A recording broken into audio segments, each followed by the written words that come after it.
So আসসালামু আলাইকুম guys, আমি মাহফুজ। তো গত ক্লাসে আমরা যেটা আলাপ করেছিলাম যে আসলে হিউম্যান মাইন্ড এবং হিউম্যান মাইন্ডের যে বিভিন্ন রকমের ওয়েব এবং এর ওঠানামা, বিভিন্ন রকমের তার যে স্টেট, এইসব বিষয়গুলো নিয়ে, এবং how thought in human mind can um, steal our energy. এবং কিছু কিছু থট আমরা জেনেছিলাম যে আসলে আমাদেরকে এনার্জি বুস্ট করতেছে। তো আসলে এই থটগুলো যদি রুটে আমরা যাই, তাহলে এই থটগুলো আসলে কিভাবে আসলে কাজ করে, হুম সেই বিষয়টা নিয়ে আজকে আমরা একটু ডিপে যাব। তো দেখা যাচ্ছে যে আসলে এই থটগুলো আমাদের বিভিন্নভাবে এটা আসে। যেমন কিছু থট আসলে আমাদের অতীতের ঘটে যাওয়া যে ঘটনা, হুম আবার কিছু থট আসে আমাদের ভবিষ্যৎকে প্রেডিক্ট করে। ভবিষ্যতের অনেক আমাদের বিভিন্ন মানুষের সাথে বিভিন্ন সিচুয়েশনে অনেক আনডেলিভার্ড কমিউনিকেশন থেকে যায়। তো আমাদের ব্রেন এইসব আনডেলিভার্ড কমিউনিকেশনের বিভিন্ন থট জেনারেট করে বেসড অন আমার আর কি বিলিফ সিস্টেম। তো সেই বেসিসে বিভিন্ন রকম থট আসতে থাকে আর র্যান্ডম থট জেনারেট হয় আর কি। আমাদের যেই আমাদের যে সাবকনসিয়াস মাইন্ড যেভাবে ডিজাইন হয়েছে, সেই ডিজাইনের উপর বেস করে। তো এখন আমরা যদি এই থটগুলোকে চিনতে পারি, তাহলে আসলে মেনলি আমরা এই থটগুলোর ম্যানেজমেন্টটা আমরা শিখতে পারবো। তো বেসিক্যালি এই থটগুলো চেনার জন্য আমাকে আগে এই থটগুলোকে ফোকাস করা শিখতে হবে। আদারওয়াইজ থটগুলো আমাদের মধ্যে র্যান্ডমলি আসবে যাবে, আমাদেরকে পরিচালনা করবে। আমরা এই থটের হয়তো স্লেভ হয়ে থাকবো, কিন্তু আসলে মাস্টারি অর্জন করতে পারবো না।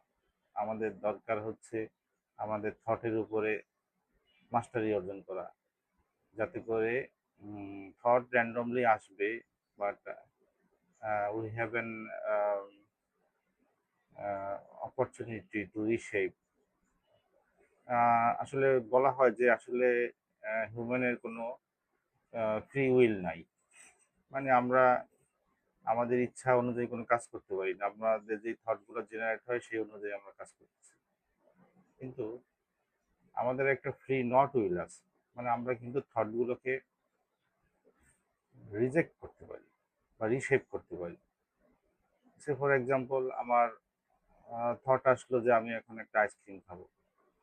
হুম কিন্তু দেখা গেল সেই থট অনুযায়ী আমি যদি থটের স্লেভ হই, আমি সেই থট আসলো আর গিয়ে একটা আইসক্রিম কিনলাম, খেয়ে ফেললাম। কিন্তু আমি যদি থটের উপরে মাস্টারি অর্জন করি, তাহলে আমি এই থটকে কিন্তু আমি আহ, আটকে দিতে পারবো।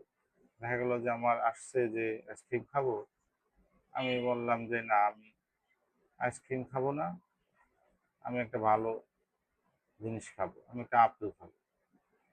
হুম এভাবে আমি আমার থটকে পজ দিতে পারি, রিশেপ করতে পারি। আহ, আমরা আগে ক্লাসে শিখেছিলাম যে আসলে আমাদের থটের মধ্যেও একটা গ্রাভিটেশনাল পুল ডাউনের মতন একটা অ্যাক্টিভিটি চলে, সিমিলারলি গ্রাভিটেশনাল পাওয়ারের মতন। It's not a gravity, but like a gravity. Okay. তো এই যে গ্র্যাভিটেশনাল পুল ডাউন আমাদেরকে প্রতিনিয়ত নিচের দিকে টেনে ধরে, এর থেকে আমাদেরকে উত্তরণের জন্য আমাদের কিন্তু একটা আসলে আমরা যেটা বলছিলাম যে আমাদের একটা লিফট বা একটা এসকেপ ভেলোসিটি দরকার, মানে আমাদের একটা মানে এনার্জি দরকার, যেখান থেকে আমি আসলে যেটা আসলে যেই পুল ডাউনের যে এনার্জিটা সেটার ঠিক উল্টা একটা এনার্জি দরকার। যেমন গ্রাভিটি গ্রাভিটি আমাদেরকে টেনে ধরে নিচের দিকে, কিন্তু আমরা যখন প্লেন বা রকেটের মাধ্যমে আমরা মুক্তি বেগে চলি, তখন আমরা কিন্তু পৃথিবীর এই মাধ্যাকর্ষণ শক্তি থেকে বের হয়ে আমরা বায়ুতে অবতরণ করতে পারি বা একটা স্টেজে আপ করতে পারি, নিজেদেরকে আমাদের ফ্লাইটটা আপ স্কেল করতে পারি।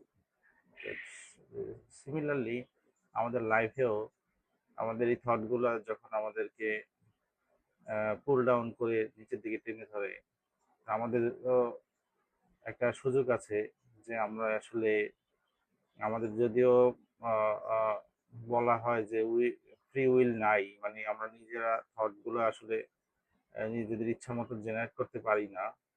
হ্যাঁ, কিন্তু আমরা যেটা পারি সেটা হচ্ছে যে আমরা আমাদের থটকে আমাদের থটকে ফার্স্ট আমরা আইডেন্টিফাই করতে পারি যে হ্যাঁ এই যে থটটা এই যে জেনারেট হইলো, ঠিক আছে। তো আইডেন্টিফিকেশনটা আমরা যদি করতে পারি যে আমাদের এই থটটা কি লিমিটেড থট কিনা, এটা কি আমাদেরকে এনার্জি দিচ্ছে না এনার্জি কেড়ে নিচ্ছে, এই মানে কোশ্চেনের মাধ্যমে, মানে এটা স্কেপটিসিজম বলে, প্রফেশনাল স্কেপটিসিজম মানে আস্কিং কোশ্চেন। তো আমরা এই কোশ্চেনিং এর মাধ্যমে questioning mind or somebody tells its reframe thought, হ্যাঁ, আমরা যদি থটকে মানে রিফ্লেক্টিং থট আর কি, থটকে যদি আমরা কোশ্চেন করি এবং এটাকে রিফ্রেম করি মানে রিশেপ করি, চেঞ্জ করতে পারি, তো আমাদের মানে যে নিজস্ব আইডেন্টিটি, হ্যাঁ, এই আইডেন্টিটির সাথে অ্যালাইন করে যদি আমরা আমাদের থটকে চেঞ্জ করি, তাহলে সেখানে আমাদের কিন্তু একটা স্পেস আছে, আমাদের একটা অপরচুনিটি আছে, ফ্রি নট উইল যেটাকে বলে।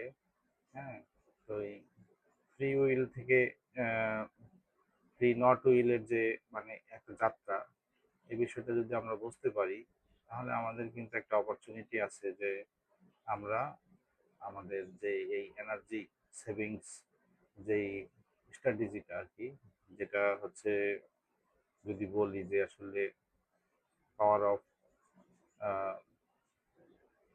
ল অফ মানে এনার্জি আর কি, এনার্জি যে লটা আর কি, এই এনার্জি লটা আমরা যদি অ্যাপ্লাই করি অ্যাজ এগেনস্ট মানে law of entropy, law of inertia, হ্যাঁ, অর ল অফ গ্র্যাভিটি, এগুলোর এগেনস্টে আমরা যদি ল অফ এনার্জি ইউজ করি, তাহলে সেখানে কিন্তু আমাদের নিজেদেরকে একটা আপ স্কেল করার বা গ্রোথের একটা অপরচুনিটি থাকে।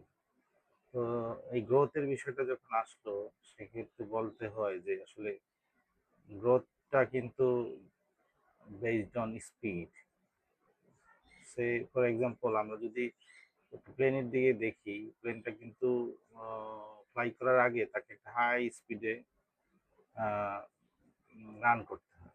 তো আমরাও যখন আমাদের লাইফকে আপ স্কিল করতে চাই, কোনো একটা স্টেজে আপগ্রেড করতে চাই, তখন আমাদের কিন্তু এরকম প্লেনের মতো একটা খুব হাই স্পিডে রান করতে হয় আমাদের লাইফ। তখন আমরা একটা লেভেলে উঠে গেলে তখন কিন্তু আমরা স্মুথভাবে ফ্লাই করতে পারি। আদারওয়াইজ কিন্তু অলওয়েজ আমাদের চারপাশের যে সারাউন্ডিং, এই সারাউন্ডিং এর যে গ্রাভিটেশনাল পুল ডাউনের সিমিলারিটি এনার্জি, এটা আমাদেরকে কিন্তু একটা টেনে ধরে পিছনের থেকে, আমরা কিন্তু ফ্লাই করতে পারি না আর কি। তো সেই ক্ষেত্রে আমাদের আমরা পরে নেক্সট ক্লাসে জানবো যে এই আসলে স্কেপ ভেলোসিটি বা এভাবে কিভাবে আমরা আর কি খুব হাই স্পিড একটা রান করতে পারি, যাতে করে আমরা আমাদের কি বলে লাইফকে নেক্সট স্টেজে নিতে পারি। তো থ্যাংক ইউ, আজকের মতো এখানেই শেষ করতেছি। সবাইকে আল্লাহ হাফেজ, ধন্যবাদ।